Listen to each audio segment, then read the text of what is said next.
সোনালী সূর্যের প্রতি সম্মান দেখানোর জন্য আজকে আমি আপনাদের কাছে চলে এসেছি। পীরগঞ্জের আপামর জনগণ, আজকে এখানে কোনো জনসভা নয়, কোনো মিটিং নয়, অন্তরে দ্রোহ, অন্তরে আগুনের জ্বালা, 15.5 বছরের গোটা জাতির উপর নির্যাতনের কষ্ট নিয়ে আজকে আপনাদের সামনে হাজির হয়েছি। এই 15.5 বছরে ইতিমধ্যে আমাদের জীবন থেকে 32টা ঈদ বিদায় নিয়েছে, কিন্তু বাংলাদেশের মানুষ ঈদ উদযাপন করতে পারে নাই।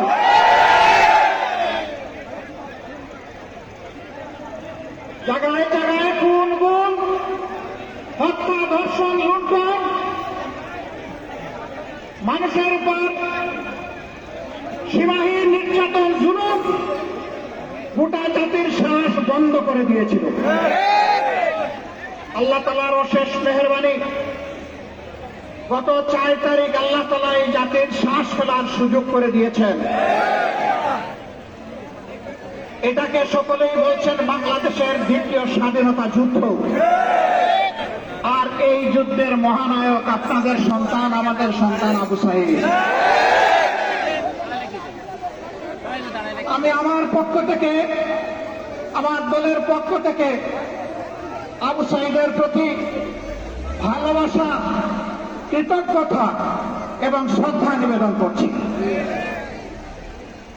আমরা এসেছি তাদের মা বাপের মুখ দেখতে, আমরা এসেছি তার আপনজনদের মুখ দেখতে। সেই গর্বিত সন্তান জাতিকে মুক্তির পথ দেখানোর জন্য হাতটা পাখির ডানার মতো 2 দিকে দিয়ে বুক চেপে দাঁড়িয়ে বলেছিল, বুকের ভিতরে তীব্র জ্বালা, তোদের ইচ্ছা হলে আমার মুখে গুলি কর। ভাষণেরা তার মুখের কথা শুনেছে, বুকের ভাষা বুঝতে ব্যর্থ হয়েছে। এই জন্য এদেশে আপামর জনগণের ট্যাক্সের টাকায় কিনা অস্ত্র আর ভুলের দিয়ে আমাদের কলিজার টুকরার কলিজাকে ঝাঁঝরা করে দিয়েছে। আমরা ধিক্কার জানাই। এই কাজ যারা করেছে তারা মানুষ নয়, তারা পশু। এই পশুদের বিচার অবশ্যই হবে এবং ইনশাআল্লাহ বাংলার মাটিতে এদের বিচার হবে। শুধু গুলি করা নয়, এই গুলির নির্দেশদাতাদেরও বিচার হতে হবে, ষড়যন্ত্রকারীদের বিচার হতে হবে। বিচারের একটা অংশ ইতিমধ্যে হয়ে গিয়েছে, আপনারা কি টের পেয়েছেন? আলহামদুলিল্লাহ। তুইজ্জ মান তাশাউ ওয়া তুযিল্লু মান তাশাউ বিয়াদিকাল খায়র। ইজ্জত এবং বেইজ্জতের চাবি কার হাতে? কল্যাণের পুষ্পফলক কার হাতে? আল্লাহ তাআলার হাতে। সেই আল্লাহ তাআলা সম্মান দেওয়ারও মালিক, অপমানিত করারও মালিক। আল্লাহ তাআলা ক্ষমতা দেন এবং ক্ষমতা নেন। ক্ষমতায় গিয়ে বসে থাকে নাই। বাংলাদেশের মানুষকে নিজের জমিদারির প্রজা মনে করা হয়েছে, তার চাইতেও নিকৃষ্ট কিনা দাস মনে করা হয়েছে এবং সেই রকম আচরণ করা হয়েছে।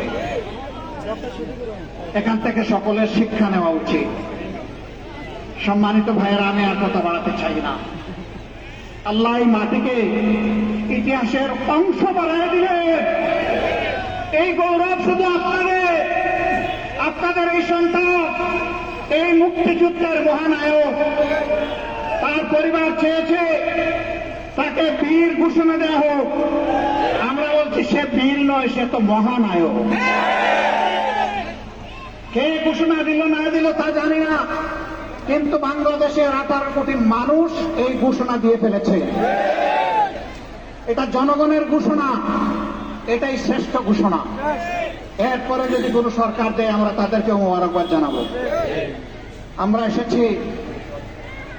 এসেছি সেই যুব সমাজকে অভিনন্দন জানাতে এখান থেকে আপনারা বিশ্বাস করুন, দফায় দফায় জেল কেটেছি, নির্যাতিত হয়েছি। আমি এখানেই এদেশের লক্ষ লক্ষ মানুষ, আলিম উলামা, প্রতিবাদী কণ্ঠ সবগুলোকে স্তব্ধ করে দেওয়ার চেষ্টা করা হয়েছিল, কিন্তু প্রমাণ হয়েছে স্তব্ধ করতে চাইলেই স্তব্ধ করা যায় না। অভিনন্দন জানাই আবু সাইদের যারা সঙ্গী সাথী সেই যুব সমাজকে, সারা বাংলাদেশের যুবক যুবতীদেরকে, ওই যুবক যুবতীদের মা বাবাকে, ওই মাকে যিনি কুলের বাচ্চা বুকে নিয়ে বলেছেন সন্তানদের গুলি করে পাখির মতো মারা হবে, আর আমি মা হয়ে ঘরে বসে থাকবো, এটি আমার পক্ষে সম্ভব নয়।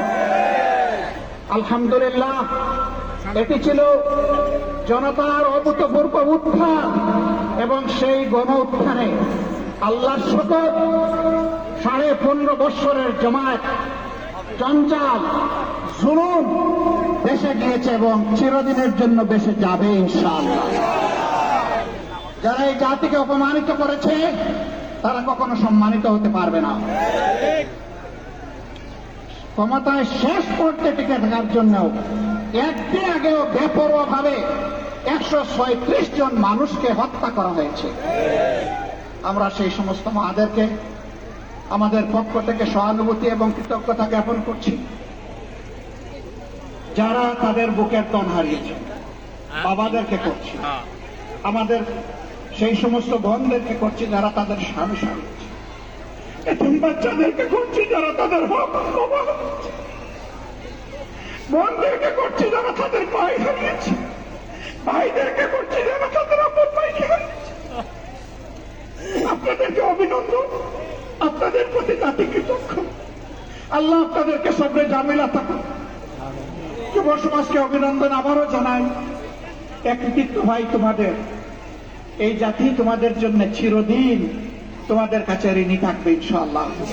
কিন্তু তোমাদের প্রতি আমার অনুরোধ, ছেড়ে দিও না এই জাতিকে, ঠিক চোখ চোখ দিয়ে থাকিয়ে থাকো, আগামীতেও কেউ যেন স্বৈরাচার হয়ে উঠতে না পারে।